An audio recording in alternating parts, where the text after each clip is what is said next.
El seguro popular cada vez será más insostenible, tenemos que cambiarlo porque para ser felices es para que no se mueran nuestros seres queridos, para tener el alivio de no perderlos, el orgullo de hacer algo grande, un seguro eficiente, avanzado y accesible. El mejor seguro social lo tiene Singapur, hagamos eso en México. Morena tiene la obligación de hacer un verdadero cambio y eso es un verdadero cambio.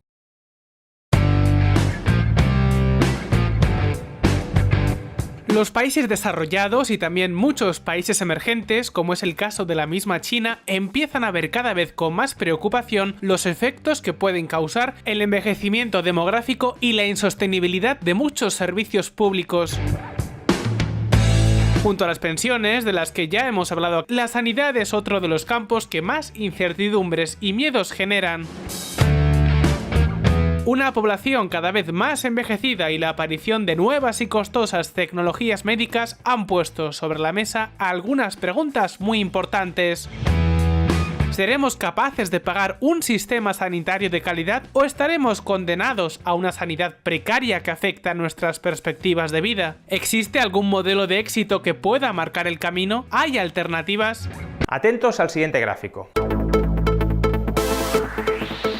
Refleja un país abandonando el tercer mundo y convirtiéndose en una de las zonas más ricas del planeta.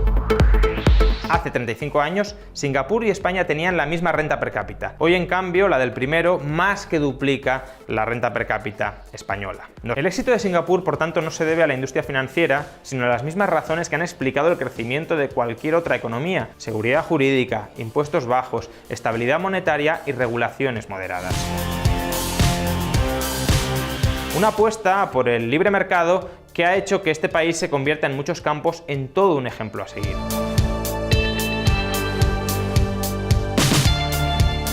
Y no solo hablamos del ámbito estrictamente económico, sino también en algunas cuestiones sociales como la sanidad. Sí, habéis escuchado bien, Singapur es también un modelo a seguir en materia sanitaria.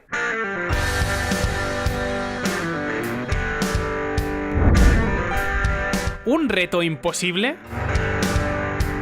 Echemos un vistazo, por ejemplo, al caso de España, cuya sanidad es considerada una de las más eficientes del planeta. Pues bien, el problema es que más allá de que sea mejorable, no es sostenible. Fijaos, en apenas una década, el gasto total del sistema sanitario español se ha multiplicado prácticamente por 2 y todo indica que, como consecuencia del envejecimiento de la población y de la demanda de nuevas y caras tecnologías sanitarias, esta tendencia continuará imparable, continuará agravándose a largo plazo.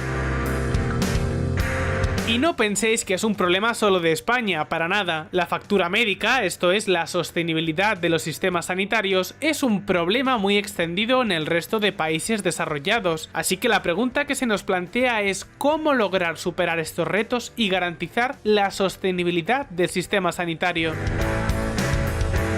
El modelo óptimo sería el de un sistema sanitario completamente libre, un sistema en el que la oferta y la demanda se determinaran en el mercado y no en los despachos de los políticos. Frente a lo que suelen afirmar políticos, burócratas y contertulios en los medios de comunicación, este modelo tendría dos importantes ventajas. Primero, más dinero para las familias gracias a los menores impuestos y, a su vez, un nivel de ahorro precaucionario frente a las dolencias que se puedan padecer que sería muy superior al presente. Todo ello permitiría el pago directo de la atención primaria y, a su vez, el aseguramiento contra dolencias menos comunes y para financiar tratamientos más caros.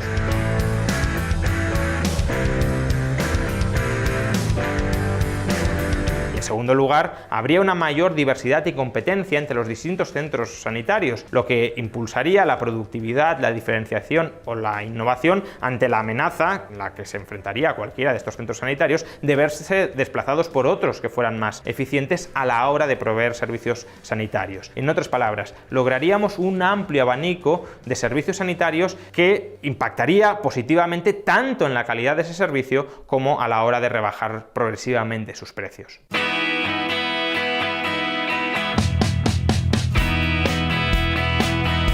La competencia suele ser la mejor fórmula para garantizar mejores bienes y servicios a los consumidores, y la sanidad simplemente no es un campo diferente.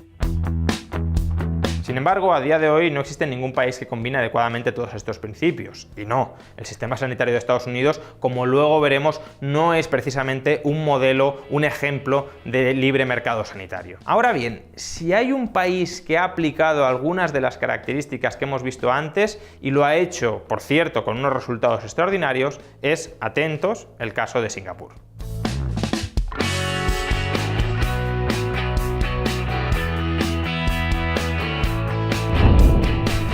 Un modelo para la reforma sanitaria.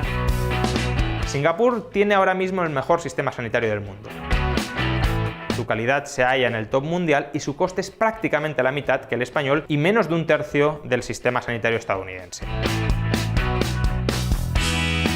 Pero no se trata solo de una cuestión de coste, sino también de calidad y resultados. La esperanza de vida al nacer en Singapur es de 2 a 3 años mayor que en Gran Bretaña o Estados Unidos. Su tasa de mortalidad infantil se encuentra entre las más bajas del mundo y es casi la mitad que la de Estados Unidos, Gran Bretaña, Australia, Canadá o Francia.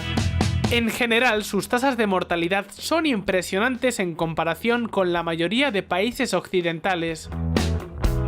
Ahora bien, ¿cómo ha conseguido semejante éxito? Pues aplicando criterios de mercado. En primer lugar, la característica esencial del modelo de Singapur no solo es que más del 60% de todo el gasto sanitario es gasto privado, sino que además, en gran medida, lo sufragan directamente los usuarios en forma de pagos directos a la sanidad. Aquí, por tanto, el copago es la norma.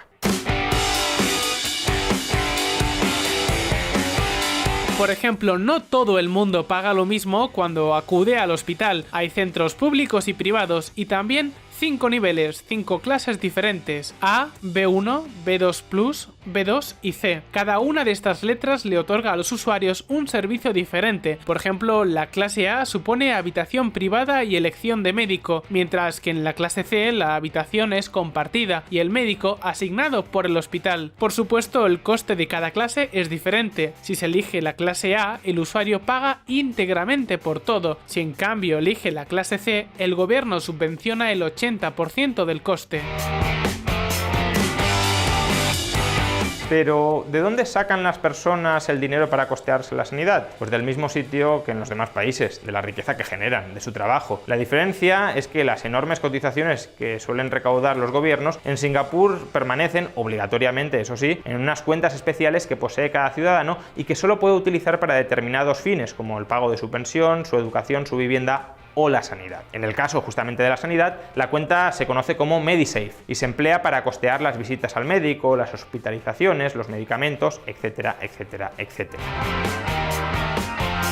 Esta es precisamente la segunda clave del sistema de Singapur. Gracias a esta fórmula, la demanda se autorregula y la gente no solo puede gestionar cómo gastar el dinero acumulado en estas cuentas, en el MediSave, por ejemplo, por clases de atención diferentes, si quiero recibir o quiero hospitalizarme en un hospital con mayores comodidades o en uno con algunas menos, pero a un menor coste, sino que además hace que el consumo redundante y superfluo sea minimizado. La gente no dilapida su propio dinero en algo que entiende no le va a servir para nada y en algo que incluso su médico le puede aconsejar que no lo gaste. Luego está también, para los casos más graves, un seguro público universal conocido como MediShield Life, que apenas cuesta $16 al mes para una persona de unos 30 años. Y junto a ello, por supuesto, la posibilidad de contratar otros seguros privados que mejoren las prestaciones ofertadas. Por último, la tercera pata del sistema sanitario de Singapur la compone el gasto público propiamente dicho. Con tal de garantizar el acceso a la sanidad, el gobierno subvenciona hospitales y cuenta con un fondo público, el Medifund, destinado a pagar las facturas sanitarias a las familias con menor renta. Así es, amigos, cómo Singapur ha conseguido hacer que su sistema médico sea relativamente económico, al tiempo que logra unos resultados y niveles de calidad que lo sitúan entre los mejores sistemas sanitarios del mundo, según la propia Organización Mundial de la Salud, y diferentes rankings como el Most Efficient Healthcare de Bloomberg. Sin embargo, lo normal es que cuando hablamos de sanidad y libre mercado pensemos automáticamente en Estados Unidos y no en Singapur. Y eso es un grave error. Are you listening? Damn.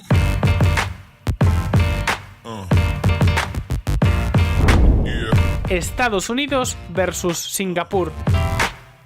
En efecto, Estados Unidos carece de un sistema de sanidad pública al estilo europeo, y como los resultados de la sanidad estadounidense son bastante deplorables, teniendo en cuenta además que gasta el 17% de su PIB en el sistema sanitario, es decir, el doble que la mayoría de países europeos, el debate parece fácilmente zanjado. La sanidad privada es peor que la pública porque cuesta el doble, con un nivel de servicio similar o en algunos tramos incluso peor. Algo que, como hemos visto en el caso de Singapur, donde el 60% del gasto es gasto sanitario privado, no es cierto. En Singapur la sanidad no solo no es peor, sino que está en el top mundial de calidad sanitaria y además su coste es la mitad que en el resto de países desarrollados.